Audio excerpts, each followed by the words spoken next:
Assalamualaikum warahmatullahi wabarakatuh. Perkenalkan, saya Firda Amalia dengan absen 2C NIM H2010-785, mahasiswi Fakultas Agama Islam dan Pendidikan Guru Universitas Juanda Bogor. Tujuan dibuatnya video ini adalah untuk memenuhi nilai pada tugas individu saya pada mata kuliah model pembelajaran matematika SD. Kali ini saya akan mempresentasikan mengenai NPM 1 pada bab 5 dengan materi teknik pembelajaran matematika. Baik, langsung saja pada penjelasan materinya. Pada teknik pembelajaran matematika memiliki pengertian, di mana teknik pembelajaran dapat diartikan sebagai cara yang dilakukan seseorang dalam mengimplementasikan suatu metode secara spesifik. Teknik pembelajaran merupakan cara guru menyampaikan bahan ajar yang telah disusun dalam metode berdasarkan pendekatan yang dianut. Teknik yang digunakan guru tergantung pada kemampuan guru agar proses pembelajaran dapat berjalan dengan lancar, berhasil dengan baik. Selanjutnya mengenai teknik menjelaskan. Saya akan bacakan mengenai pengertiannya terlebih dahulu. Pengertian dari teknik menjelaskan yaitu adalah penyampaian informasi yang tercerna dengan baik dan disajikan dengan urutan yang sesuai dengan tujuan yang diinginkan merupakan ciri utama kegiatan menjelaskan. Nah, memberikan menjelaskan merupakan salah satu aspek yang penting dari kegiatan guru dalam berinteraksi kepada siswa di dalam kelas. Dan biasanya guru lebih dapat mendominasi pembicaraan yang mempunyai pengaruh atau dapat memengaruhi siswa melalui penjelasan dan perkataan yang disampaikannya. Sehingga kadangkala siswa menuruti apa yang diutarakan oleh guru, dengan kata lain siswa mempercayai bahwa menjelaskan dari guru itu benar. Misalnya dalam memberikan fakta, ide, atau pendapat. Oleh karena itu, penjelasan guru haruslah tidak rancu di mana bisa mengakibatkan salah pengertian bagi siswa. Hal ini haruslah dibenahi untuk ditingkatkan keefektifannya agar tercapai hasil yang optimal dari penjelasan dan pembicaraan guru sehingga bermakna bagi siswa.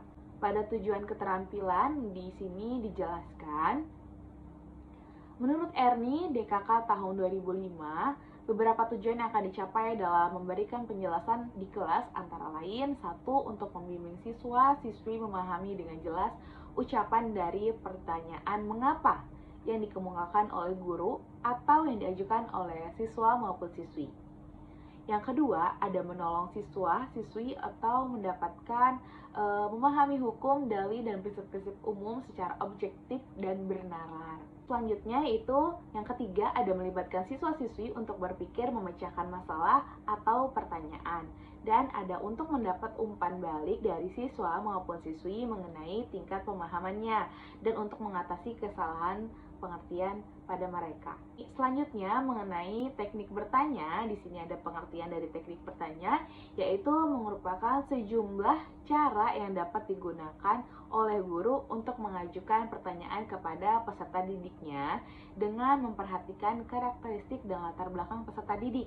Dengan mengajukan pertanyaan-pertanyaan yang menantang, peserta didik akan terangsang untuk berimajinasi sehingga dapat mengembangkan gagasan-gagasan barunya.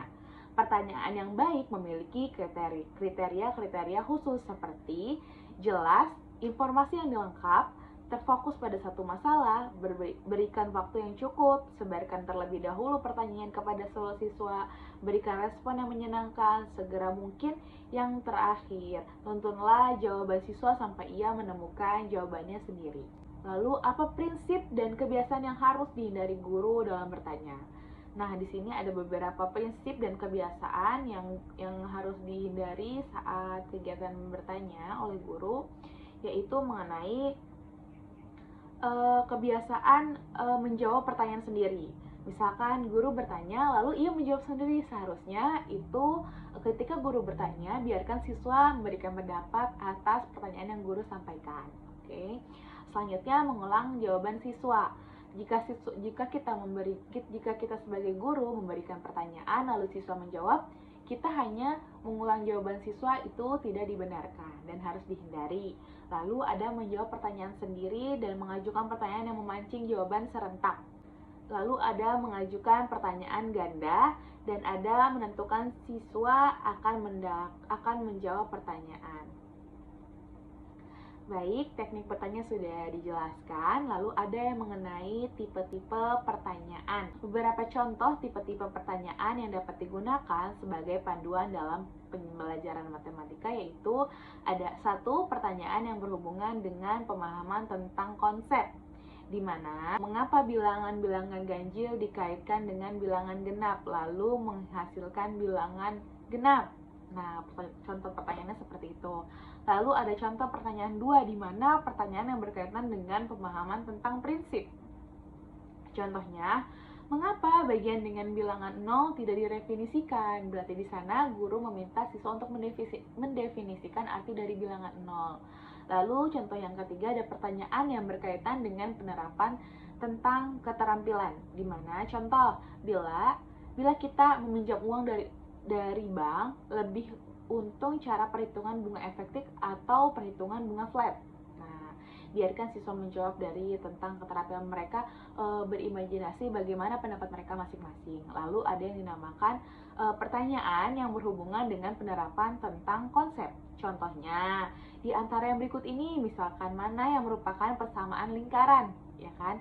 Di sini ada satu A, Y2 sama dengan X2 tambah 25, atau B, 2Y2 sama dengan 18 min 2 kali 2, atau C, X tambah Y sama dengan 9. Oke, lanjut penjelasan yang selanjutnya itu mengenai teknik penemuan masalah.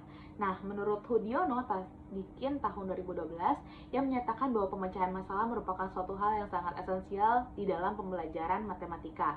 Sebab, satu, siswa menjadi terampil menyeleksi informasi yang relevan, kemudian menganalisanya dan akhirnya meneliti hasilnya. Dua, ada kepuasan intelektual akan timbul dari dalam. Yang ketiga, ada potensi di mana intelektual siswa meningkat. Dan keempat, ada siswa belajar bagaimana melakukan penemuan dengan melalui proses melakukan penemuan. Baik, teknik penemuan masalah sudah dijelaskan. Nah, lalu ada apa saja dalam penemuan masalah itu? Nah, di sini terbagi dua ya. Ada baik secara formal maupun non formal. Di mana secara formal ini ada beberapa poin. Yaitu yang pertama tentang poin A, yaitu rekomendasi penelitian. Di sini masalah dapat ditelusuri dari hasil penelitian orang lain. Sebuah penelitian memiliki bagian kesimpulan dan saran. Dari bagian inilah seorang peneliti menemukan masalah dengan menganalisis adanya kemungkinan untuk melanjutkan penelitian tersebut sebagai upaya untuk mengkaji hal-hal yang belum terungkap, mengulang penelitian tersebut, memperkaya teori dan hal lain yang mungkin ditemukan dari analisis penelitian pada orang lain.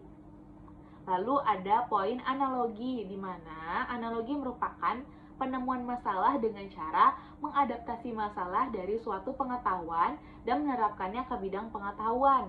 Lalu ada poin renovasi, di mana sebuah metode menemukan masalah peneliti yakni dengan cara mengganti suatu unsur yang tidak sesuai lagi dengan suatu teori untuk meningkatkan kebenaran suatu teori. Lalu ada yang dinamakan dialektikal, di mana bantahan terhadap suatu teori tertentu, atau ekstrapolasi, yaitu dengan cara penemuan masalah dengan ekstrapolasi adalah membuat tren suatu teori atau tren permasalahan yang sedang dihadapi. Lalu poin yang kelima mengenai morfologi atau pengujian kemungkinan kombinasi yang terkandung dalam sebuah permasalahan yang kompleks. Lalu ada yang dinamakan dekomposisi, merupakan cara penjabaran suatu permasalahan ke dalam komponen-komponennya. Dan terakhir ada agregasi, di mana peneliti dapat mengambil hasil-hasil penelitian atau teori dari beberapa bidang atau beberapa penelitian dan mengumpulkannya untuk membentuk suatu permasalahan yang lebih rumit dan kompleks. Nah, secara formal sudah dijelaskan, lalu ada yang namanya secara non-formal. Nah, bagaimana dan apa saja poin-poin yang terdapat? Di sini, penemuan masalah secara formal secara non-formal terdiri dari konjektur, fenomenologi, konsensus, dan pengalaman. Baik, saya akan menjelaskan pada poin-poinnya terlebih dahulu. Pada poin konjektur, di mana adalah permasalahan yang ditemukan dengan naruliyah atau fakta apresiasi individu terhadap lingkungannya dan tanpa sadar tanpa dasar-dasar yang jelas. Bila kemudian dasar-dasar atau latar belakang permasalahan dapat dijelaskan, maka penelitian dapat diteruskan secara alamiah. Lalu ada yang namanya fenomenologi, menemukan permasalahan-permasalahan yang baru yang berhubungan dengan fenomena yang dapat diamati. Lalu ada yang namanya konsensus, yaitu penemuan permasalahan dari hasil kesepakatan, misalnya kesepakatan para ahli dalam suatu bidang yang sama. Dan terakhir dalam secara non formal, yaitu mengenai poin pengalaman, di mana pengalaman ini merupakan sumber permasalahan yang dapat dijadikan kajian penelitian, baik pengalaman yang gagal maupun pengalaman yang sukses tentunya. Baik, setelah saya paparkan materi tadi, saya tutup pada materi bab ini. Kurang lebihnya mohon maaf, semoga bermanfaat. Wassalamualaikum warahmatullahi wabarakatuh.